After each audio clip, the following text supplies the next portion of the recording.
Time Politics. I am Kyari. On the news this hour. At last, President Muhammadu Buhari makes his first appointment for the second term with the announcement of Kyari as the new general or group general manager of the Nnpc.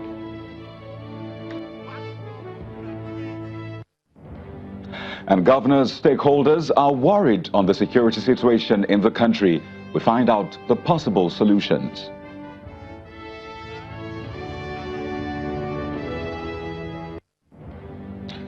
Holes have been picked in the conduct of the 2019 elections as experts discuss ways of making our electoral process much better.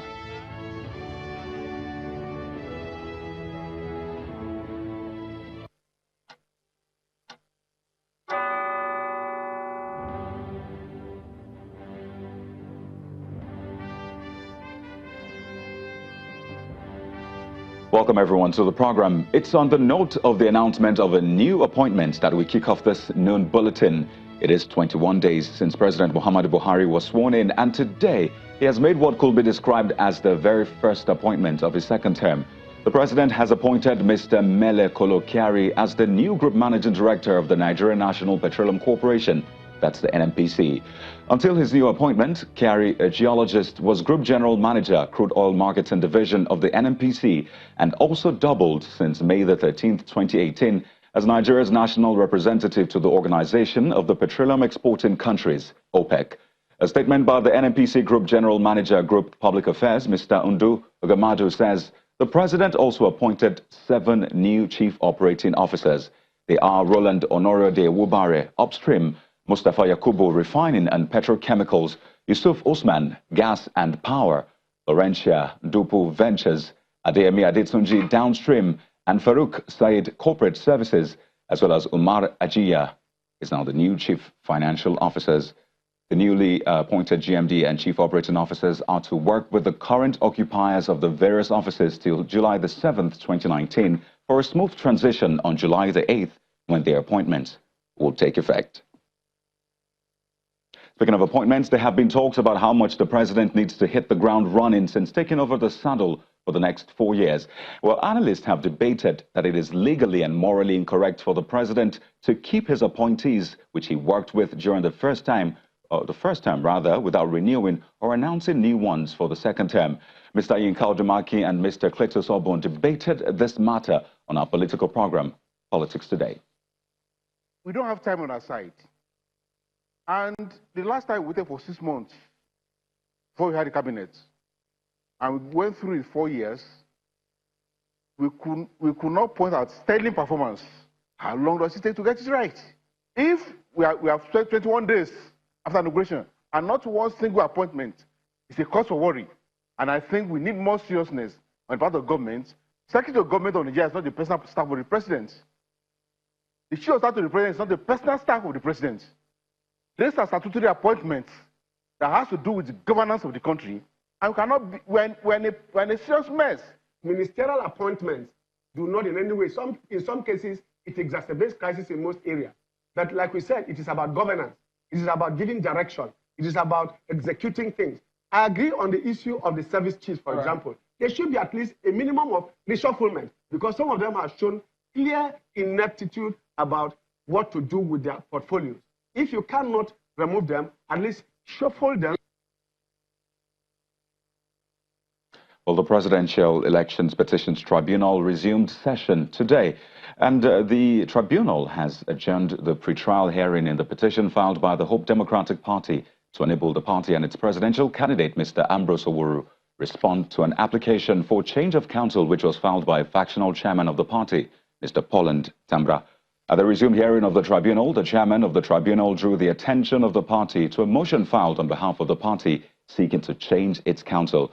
However, counsel to HDP, that's Hope Democratic Party, and its presidential candidate, Mr. Oliver Ayo, informed the tribunal that whoever filed the motion is a meddlesome interloper who has nothing before the court, and in any case, it was just served this morning, and he will need time to respond.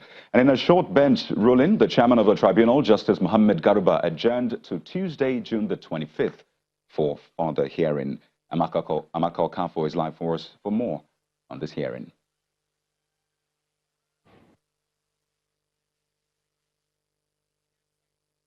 The Presidential Election Tribunal has adjourned to June the 25th, 2019 to continue the pre-trial hearing in the petition of the Hope Democratic Party and its presidential candidate, Mr. Ambrose Aworu. At the resumption of the sitting today, the chairman of the tribunal announced that there was a motion before the tribunal asking for a change of counsel for the Hope Democratic Party. But the counsel who has been representing the party and its presidential candidate, Mr. Oliver Eyo, told the tribunal that he doesn't know who filed the said application, and in any case, he was just served this morning and will require time to respond to the said motion.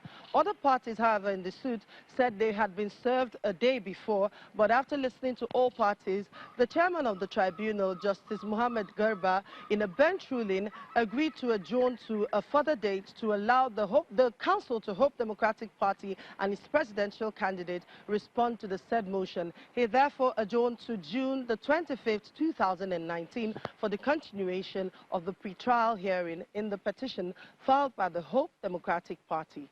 Back to you, Lagos.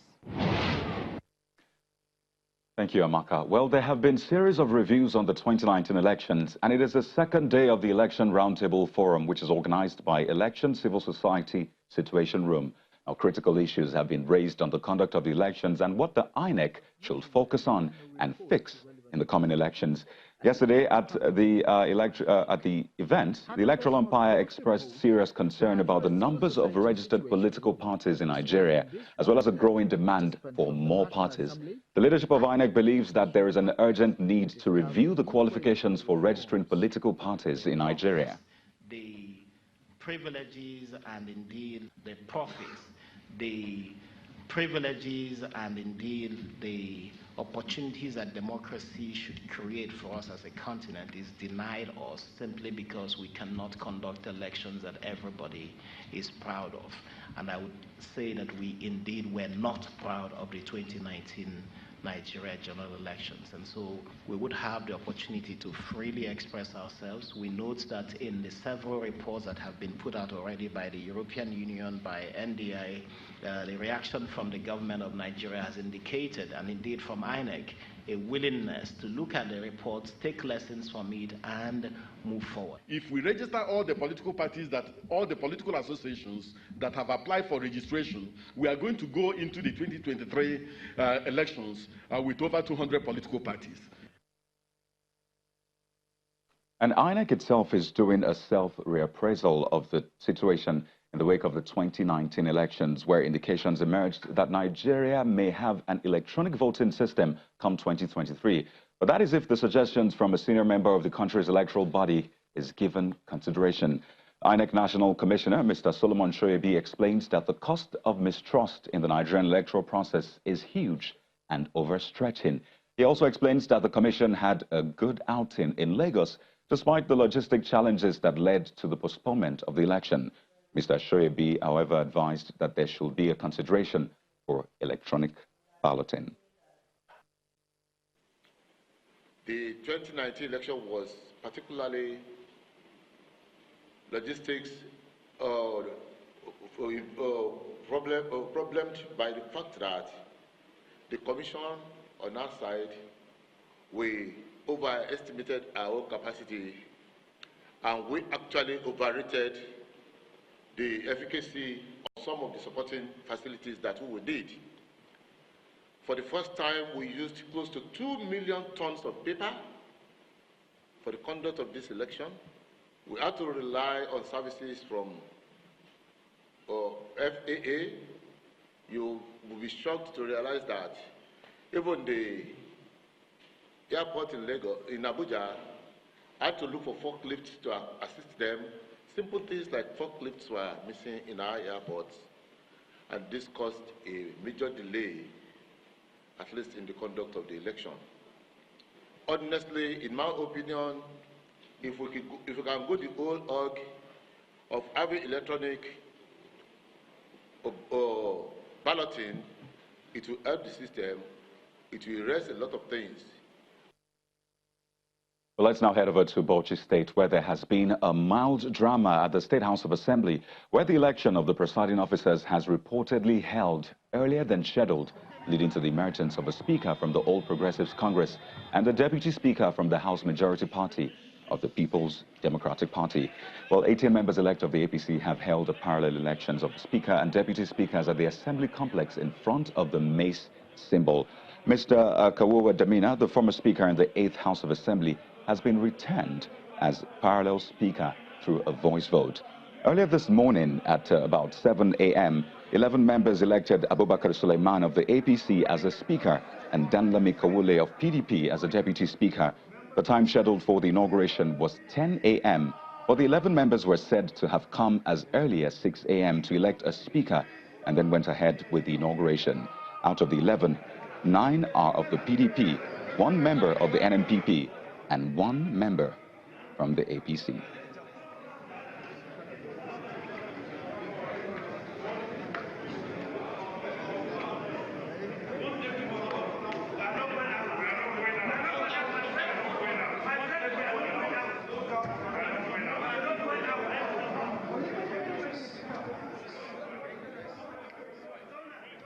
Well, away from the Bauchi State House of Assembly to security matters now, discussions around the nation's security challenges topped the deliberations as the Nigeria Governors Forum held its maiden meeting in Abuja after the election of its leadership in May. The meeting, which was presided over by Governor Kyari of Ekiti State, who is also the chairman of the forum, resolved to set up a security committee at the National Economic Council level to review the nation's security situation. The forum, however, did not take a stand on the issue of state police.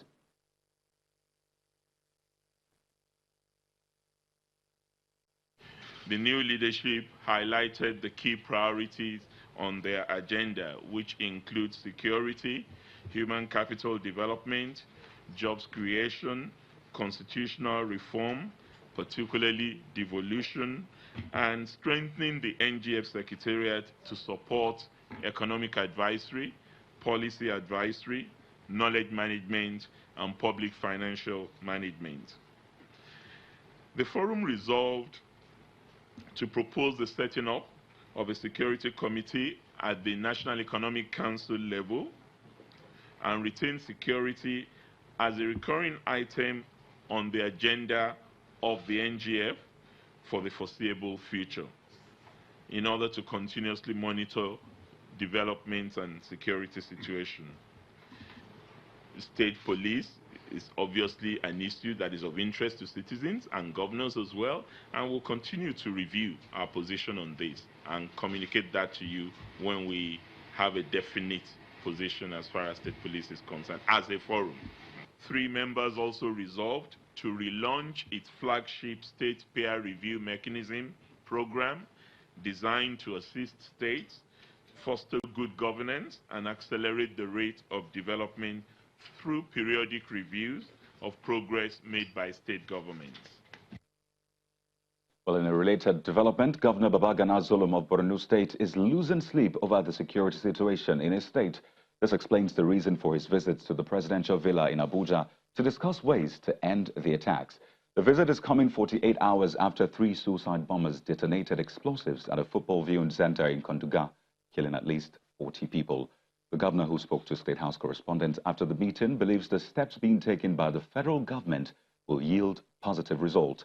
He also believes in strengthening the capacity of the civilian volunteers to assist the military in fighting insurgency. Basically, we wanted to address the root causes of the insurgency, especially the issue of access road, the issue of access to farmlands, and the issue of strengthening our civilian JTFs and as well as the military to perform their job better than before. Security issues are issues that need not to be discussed anyhow. But the government of Borno State is collaborating well with the military and other paramilitary to ensure that the citizens are being protected.